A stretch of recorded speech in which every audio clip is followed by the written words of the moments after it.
നമസ്കാരം. അധികാരം, സമ്പത്ത്, ഭരണകൂട സംവിധാനങ്ങളുടെ പിന്തുണ ഇതൊക്കെ ഉണ്ടെങ്കിൽ ഈ ലോകത്ത് എന്തും പിടിച്ചടക്കാം, എന്തും നടത്താം എന്നൊക്കെ വിചാരിച്ചിരിക്കുന്ന ശക്തി കേന്ദ്രങ്ങൾ പല ഘട്ടങ്ങളിൽ അവതരിച്ചിട്ടുണ്ട്. എന്നാൽ അതിന് എതിരെ തിരിഞ്ഞു നിന്ന് പോരാടാൻ ഇറങ്ങിത്തിരിച്ചവർ അതിനെയൊക്കെ വിറപ്പിച്ചിട്ടുമുണ്ട്. ഇന്നലെ കേരളത്തിൽ 2 പെണ്ണുങ്ങൾ തല ഉയർത്തി നിന്ന് ഏത് പ്രതികൂല സാഹചര്യത്തിലും ഞങ്ങൾ പോരാട്ടം അവസാനിപ്പിക്കില്ല, തുടരും എന്ന് പ്രഖ്യാപിച്ചതോടെ കേരളം കുലുങ്ങിയതാണ് നമ്മൾ കണ്ടത്. നടി ആക്രമിക്കപ്പെട്ട കേസിലെ നിലവിലെ സാഹചര്യത്തെക്കുറിച്ചാണ് പറഞ്ഞു വരുന്നത്. മുഖ്യപ്രതികളിൽ ഒരാൾ ഗൂഢാലോചന നടത്തിയ സംഘം മുഴുവൻ കോടതിയിൽ നിന്ന് കുറ്റവിമുക്തരാക്കപ്പെട്ട ഒരു കാഴ്ച നമ്മൾ കണ്ടു. അതിനുശേഷം ആ നിമിഷം തന്നെ കുറ്റവിമുക്തനാക്കപ്പെട്ട ദിലീപ് മഞ്ജു വാര്യരെ ചൂണ്ടിക്കാണിച്ച് ഇതാ എന്നെ കുടുക്കിയ ആൾ എന്ന ആഖ്യാനത്തിന് ഉതകും വിധത്തിലുള്ള പ്രസ്താവന നടത്തിയതും അതിനുശേഷം സോഷ്യൽ മീഡിയയിലടക്കം അദ്ദേഹത്തിൻ്റെ ദിലീപിൻ്റെ ചാവേറുകൾ എന്ന് വിളിക്കാവുന്ന രീതിയിലുള്ള പ്രൊഫൈലുകൾ അഴിഞ്ഞാടുന്നത് നമ്മൾ കണ്ടു. ദിലീപിന് വേണ്ടി രാഷ്ട്രീയ പാർട്ടികളുടെ തന്നെ മുഖ്യ നേതാക്കൾ രംഗത്ത് വരുന്നത് നമ്മൾ കണ്ടു. അതിൻ്റെ ഒടുവിലത്തെ അധ്യായത്തിലാണ് നമ്മളിപ്പോൾ നിൽക്കുന്നത്. ഈ സാഹചര്യമാണ് നമ്മൾ ഈ വീഡിയോയിൽ പരിശോധിക്കുന്നത്. പ്രധാനപ്പെട്ട കാര്യം, വിചാരണ കോടതിയുടെ വിധി വന്നതിൻ്റെ പിന്നാലെ ഇനിയൊരു അപ്പീൽ പോകാത്ത വിധം സാഹചര്യത്തെ രൂപപ്പെടുത്തുക എന്ന് ഏതൊക്കെയോ ഗൂഢശക്തികൾ സമ്മർദ്ദ ശക്തിയായി നിന്നുകൊണ്ട് ശ്രമിച്ചുകൊണ്ടിരിക്കുകയാണ്. എന്നാൽ അതിന് വഴങ്ങുന്ന മട്ടില്ല എന്ന് അതിജീവിതയും അവർക്കൊപ്പം നിൽക്കുന്ന മനുഷ്യരും ഒക്കെ പ്രഖ്യാപിച്ച് മുന്നോട്ട് വരികയാണ്. ഞാൻ ആദ്യം ഇന്നലത്തെ അതിജീവിതയുടെ ഈ കാര്യത്തിലുള്ള നിലപാട് പ്രഖ്യാപനം നിങ്ങളോട് പറയുകയാണ്. അവർ ഇൻസ്റ്റഗ്രാമിൽ എഴുതിയ കാര്യം: 8 വർഷം 9 മാസം 23 ദിവസങ്ങൾ, ഏറ്റവും വേദനാജനകമായ ഈ യാത്രയുടെ അവസാനം എന്നോണം വെളിച്ചത്തിൻ്റെ നേരിയ ഒരു കണിക ഞാൻ കാണുന്നു. പ്രതികളിൽ 6 പേർ ശിക്ഷിക്കപ്പെട്ടിരിക്കുന്നു. എൻ്റെ വേദനകളെ നുണയെന്നും ഈ കേസ് കെട്ടിച്ചമച്ച കഥയെന്നും പരിഹസിച്ചവർക്കായി ഞാൻ ഈ വിധിയെ സമർപ്പിക്കുന്നു. നിങ്ങൾക്കിപ്പോൾ അല്പം ആശ്വാസം കിട്ടുന്നുണ്ടാകുമെന്ന് ഞാൻ കരുതുന്നു. അതുപോലെ 1-ാം പ്രതി എൻ്റെ പേഴ്സണൽ ഡ്രൈവർ ആയിരുന്നു എന്ന് ഇപ്പോഴും പറയുന്നവരോട് അത് ശുദ്ധമായ നുണയാണ്. അയാൾ എൻ്റെ ഡ്രൈവറോ എൻ്റെ ജീവനക്കാരനോ എനിക്ക് ഏതെങ്കിലും രീതിയിൽ പരിചയമുള്ള വ്യക്തിയോ അല്ല. 2016 ഞാൻ വർക്ക് ചെയ്തൊരു സിനിമയ്ക്ക് വേണ്ടി പ്രൊഡക്ഷനിൽ നിന്നും നിയോഗിക്കപ്പെട്ട ഒരാൾ മാത്രമാണ് അയാൾ. ഈ ക്രൈം നടക്കുന്നതിന് മുമ്പ് 1-2 തവണ മാത്രമാണ് ഞാൻ അയാളെ കണ്ടിട്ടുള്ളത്. അതുകൊണ്ട് ദയവായി നിങ്ങൾ നിങ്ങളുടെ അഭിരുചിക്കനുസരിച്ച് കഥകൾ പറയുന്നത് നിർത്തും എന്ന് കരുതുന്നു. ഈ വിധി പലരെയും ഒരുപക്ഷെ നിരാശപ്പെടുത്തിയിരിക്കാം. എന്നാൽ എനിക്കതിൽ അത്ഭുതമില്ല.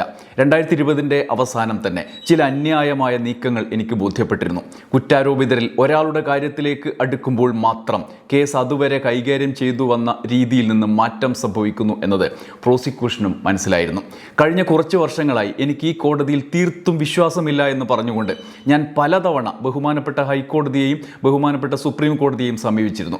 ഈ പ്രസ്തുത ജഡ്ജിയിൽ നിന്നും ഈ കേസ് മാറ്റണമെന്നുള്ള എൻ്റെ എല്ലാ ഹർജികളും പക്ഷേ നിഷേധിക്കുകയായിരുന്നു.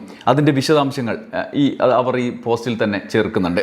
നിരന്തരമായ വേദനകൾക്കും കണ്ണീരിനും കടുത്ത മാനസിക സംഘർഷങ്ങൾക്കും ഒടുവിൽ ഞാനിപ്പോൾ തിരിച്ചറിയുന്നു, നിയമത്തിൻ്റെ മുമ്പിൽ ഈ രാജ്യത്തെ എല്ലാ പൗരരും തുല്യരല്ല എന്ന്. തിരിച്ചറിവ് നൽകിയതിന് നന്ദി. ഉയർന്ന നീതിബോധമുള്ള ന്യായാധിപർ ഉണ്ടാകും എന്ന് തന്നെയാണ് ഇപ്പോഴും വിശ്വസിക്കുന്നത്. ഈ യാത്രയിലത്രയും കൂടെ നിന്ന മനുഷ്യത്വമുള്ള സകല മനുഷ്യരെയും ഞാൻ നന്ദിയോടെ ചേർത്ത് പിടിക്കുന്നു.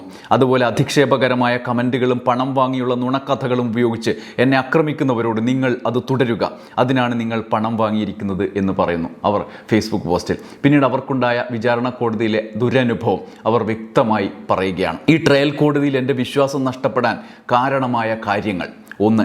ഈ കേസിൽ എൻ്റെ അടിസ്ഥാന അവകാശങ്ങൾ സംരക്ഷിക്കപ്പെട്ടില്ല. ഈ കേസിലെ ഏറ്റവും പ്രധാനപ്പെട്ട തെളിവായ മെമ്മറി കാർഡ് കോടതി കസ്റ്റഡിയിലുണ്ടായിരിക്കെ 3 തവണ അനധികൃതമായി തുറന്നുവെന്നും പരിശോധിച്ചുവെന്നും കണ്ടെത്തി. 2. ഈ കേസിൽ ആദ്യം എത്തിയ 2 പബ്ലിക് പ്രോസിക്യൂട്ടർമാർ കോടതിയിലെ അന്തരീക്ഷം പ്രോസിക്യൂഷന് ശത്രുതാപരമായി പെരുമാറുന്നതായി വ്യക്തമാക്കിക്കൊണ്ട് രാജിവെച്ചു.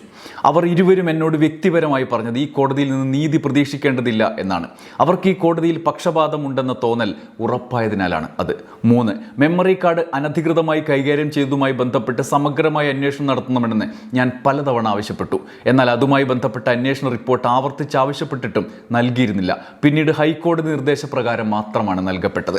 4. ഞാനൊരു ന്യായമായ വിചാരണക്കായി ജഡ്ജിനെ മാറ്റണമെന്ന ഹർജിയുമായി ഫൈറ്റ് ചെയ്യുമ്പോൾ പ്രതിഭാഗം ഇതേ ജഡ്ജി തന്നെ ഈ കേസ് തുടർന്നും പരിഗണിക്കണം എന്ന ആവശ്യവുമായി ഹർജിയിൽ കക്ഷി ചേർന്നു. ഇതെൻ്റെ സംശയങ്ങൾക്ക് ബലം നൽകുന്നതായിരുന്നു. 5. എൻ്റെ ആശങ്കകളും അനുഭവങ്ങളും അറിയിച്ച് ബഹുമാനപ്പെട്ട രാഷ്ട്രപതിക്കും ബഹുമാനപ്പെട്ട പ്രധാനമന്ത്രിക്കും സുപ്രീം കോടതി ചീഫ് ജസ്റ്റിസിനും എനിക്ക് കത്തുകൾ അയക്കേണ്ടതായി വന്നു. 6. ഈ കേസിൻ്റെ നടപടികൾ ഓപ്പൺ കോടതിയിൽ പൊതുജനങ്ങളും മാധ്യമങ്ങളും നേരിട്ട് കാണാൻ കഴിയുന്ന രീതിയിൽ നടത്തണമെന്ന് ഞാൻ ഈ കോടതിയോട് ആവശ്യപ്പെട്ടു. എന്നാൽ ആ അപേക്ഷ തീർത്തും നിഷേധിക്കപ്പെടുകയായിരുന്നു. ഇത്രയും കാര്യങ്ങൾ നിരന്തരമായി ചൂണ്ടിക്കാണിക്കപ്പെട്ട കാര്യങ്ങൾ പൊതുസമൂഹത്തിന് മുന്നിലേക്ക് അതിജീവിത വയ്ക്കുകയാണ്. ഒരുപക്ഷെ വിചാരണ കോടതിയുടെ വിധിയുടെ വിശദാംശങ്ങൾ ഉത്തരവടക്കം പുറത്തു വന്നതിന് ശേഷം ഉന്നയിക്കപ്പെടുന്ന ചോദ്യങ്ങൾ അവർ തന്നെ പുറത്തേക്ക് വിടുകയാണ്. ഈ ചോദ്യങ്ങൾ അവർ അഭിമുഖീകരിച്ചതാണ് എന്ന് അവർ ഈ പ്രശ്നത്തിലൂടെ കടന്നു വന്നതാണ് എന്ന് അവർ നമ്മളോട് പറയുകയാണ്. ഇത് കേവലം ഒരു ആരോപണമല്ല, ഒരു അതിജീവിത നമ്മുടെ ജീവിതത്തിൻ്റെ ഭാഗമായി നിൽക്കുന്ന സമൂഹത്തിലെ നിരവധി സ്ത്രീകളിൽ ഒരാൾ വന്നു നിന്ന് പറയുകയാണ്, ഈ നീതിന്യായ സംവിധാനത്തിൽ നിന്ന് എനിക്ക് നീതി കിട്ടിയില്ല എന്ന്.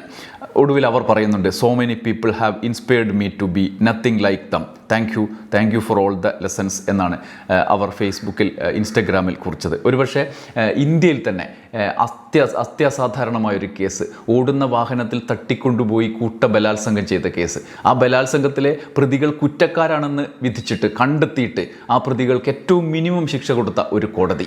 രണ്ടാമത്തേത്, അതേ കേസിലെ ഗൂഢാലോചന കേസിലെ പ്രതികളെ വെറുതെ വിട്ട കോടതി. പിന്നെ ആരാണ് ഗൂഢാലോചന നടത്തിയത് എന്ന് കണ്ടെത്താനുള്ള നിർദ്ദേശം പോലും നൽകാത്ത കോടതി. പെട്ടെന്ന് കേസ് കൈച്ചലാക്കുന്ന സാഹചര്യം. മാത്രമല്ല, ഈ കേസ് സമൂഹം ചർച്ച ചെയ്യരുത് എന്ന് ആരെങ്കിലും തീരുമാനിച്ചുറപ്പിച്ചിരുന്നോ എന്ന സംശയം ഈ ദിവസങ്ങളിൽ നിങ്ങൾക്കുണ്ടാവും. കേരളം ഒരു തദ്ദേശ തെരഞ്ഞെടുപ്പിനെ അഭിമുഖീകരിക്കുന്നതിന് തൊട്ടു മുമ്പ്, ആ തെരഞ്ഞെടുപ്പിൻ്റെ തൊട്ടു മുമ്പത്തെ മണിക്കൂറുകളിൽ വിധി പറയുക, ആ വിധി, ഒന്നാമത്തെ വിധി കുറ്റവിമുക്തമാക്കപ്പെടുന്ന വിധി പറയുക, ആ വിധി ചർച്ച ചെയ്യപ്പെടരുത്, തെരഞ്ഞെടുപ്പ് ചർച്ച ചെയ്യട്ടെ എന്നാരെങ്കിലും വിചാരിച്ചിട്ടുണ്ടോ? രണ്ടാമത്തേത്, കുറ്റവാളികൾക്കുള്ള ശിക്ഷാവിധി തെരഞ്ഞെടുപ്പിൻ്റെ റിസൾട്ട് വരുന്നതിന് തൊട്ടു മുമ്പ് പ്രഖ്യാപിക്കുക. ആ ചർച്ച സമൂഹത്തിൽ നടക്കരുത്, അതിനെതിരായ ചർച്ച നടക്കരുത് എന്നാരെങ്കിലും തീരുമാനിച്ചിട്ടുണ്ടോ? ഇത്രയും നാൾ 8 വർഷം നീണ്ട നിയമ നടപടികൾ, അതിൽ തന്നെ 3/4 ഭാഗത്തോളം നീതിന്യായ കോടതിയിലെ വിചാരണയും അതുമായി ബന്ധപ്പെട്ട കേസുകളും അതിൻ്റെ വിധികളും ആയി ബന്ധപ്പെട്ട വിചാരണ നടപടികൾ, അതിൻ്റെ ഒടുവിൽ ഒരു വിധി പറയാൻ കൃത്യമായി ഈ 2 ദിവസങ്ങൾ തിരഞ്ഞെടുത്തത് എന്തിനാണ്? ആരെങ്കിലും അത് ആഗ്രഹിച്ചിരുന്നോ? ആർക്കെങ്കിലും ഈ ചർച്ച സമൂഹത്തിൽ നടക്കരുത് എന്ന് ലക്ഷ്യമുണ്ടായിരുന്നോ എന്നുള്ള സംശയങ്ങൾ കൂടി ഈ ഘട്ടത്തിൽ ബലപ്പെടുകയാണ്. പക്ഷേ ആ ആശങ്കകൾ അസ്ഥാനത്താക്കിക്കൊണ്ട് സമൂഹം ഈ വിഷയം ചർച്ച ചെയ്യും എന്ന് തീരുമാനിച്ചുറപ്പിച്ചിട്ടുണ്ട്. അതിൻ്റെ പിന്നാലെ അതിജീവിതയും അവരുടെ ഒപ്പം നിൽക്കുന്നവരും രംഗത്ത് വന്നതോടെ, മഞ്ജു വാര്യരടക്കം രംഗത്ത് വന്നതോടെ ഈ സാഹചര്യം ഗൗരവതരമാണ് എന്ന് ഇന്ത്യൻ സമൂഹത്തെ തന്നെ ബോധ്യപ്പെടുത്തുകയാണ് ഇപ്പോഴത്തെ സംഭവവികാസങ്ങൾ. ഇനി മഞ്ജു വാര്യരുടെ പ്രതികരണമുണ്ട്.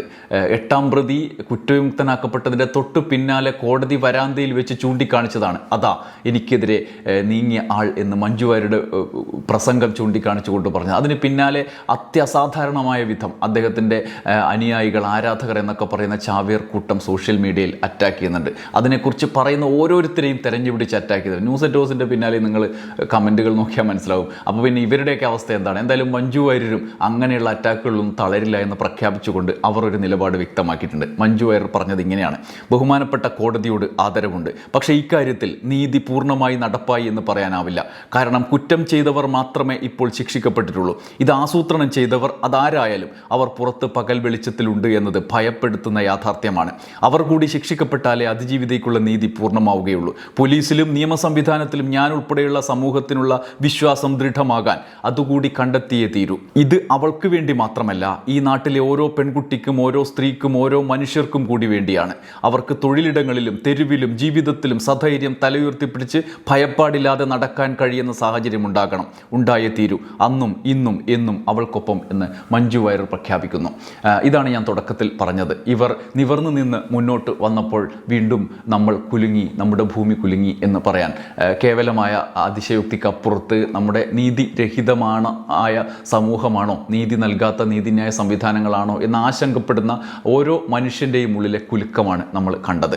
ഇതിൻ്റെ തുടർച്ചയായി സിനിമാ മേഖലയിൽ നടക്കുന്ന കാര്യങ്ങൾ ശ്രദ്ധേയമാണ്. സിനിമയിൽ എന്താണ് നടക്കുന്നത്, ആരൊക്കെയാണ് ഇവർക്ക് പിന്തുണയുമായി വരുന്നത് എന്നത് ശ്രദ്ധേയമാണ്. എല്ലാവരും 8ാം പ്രതിയെ പേടിച്ച് നിൽക്കുന്ന സാഹചര്യം ഉണ്ട് എന്നുള്ളത് യാഥാർത്ഥ്യമാണ്. എന്നാൽ ഒപ്പം നിന്നവർ ഒപ്പം നിൽക്കുന്നുണ്ട് എന്നുള്ളതുമുണ്ട്. സ്വന്തം അവസരങ്ങൾ, സിനിമയിലെ ജീവിത സാധ്യതകളൊക്കെ അടഞ്ഞുപോയ, ഇവൾക്കൊപ്പം നിന്നതിൻ്റെ പേരിൽ അടഞ്ഞുപോയി എന്ന് നമുക്ക് മുന്നിൽ തെളിയിക്കപ്പെട്ട ഒരു സംഘം തന്നെ സിനിമയിലുണ്ട്. ഏറ്റവും ഒടുവിൽ അതിനൊക്കെ ഒപ്പം നിന്ന് ഫൈറ്റ് ചെയ്യുന്ന പൃഥ്വിരാജിനെ പോലുള്ളവർ അവരുണ്ട്. പൃഥ്വിരാജും ജോയ് മാത്യുവും കമലും അടക്കമുള്ള ആളുകൾ ഈ കാര്യത്തിൽ നിലപാട് വ്യക്തമാക്കുന്നുണ്ട്. അപ്പുറത്ത് പാർവതി അടക്കമുള്ള നടിമാർ ഒന്നും ഭയക്കാതെ ഈ കുലുക്കത്തിനൊപ്പം നീതിക്ക് വേണ്ടിയുള്ള പോരാട്ടത്തിൽ ഒപ്പം അണിനിരക്കുന്നുണ്ട് എന്നുള്ള സാഹചര്യം കൂടി ശുഭകരമാണ്. സമൂഹം ഒന്നാകെ ഏത് അധികാര കേന്ദ്രങ്ങൾ കൂടെ നിൽക്കുമ്പോഴും സമൂഹം ഒന്നാകെ അവർക്കൊപ്പം നിൽക്കുന്നു എന്നുള്ളതാണ് ശുഭപ്രതീക്ഷ പകരുന്നത്. ഈ പോരാട്ടത്തിന് ഫലമുണ്ടാകും എന്ന പ്രതീക്ഷയോടെ നമുക്കും കാത്തിരിക്കാം. നന്ദി, നമസ്കാരം.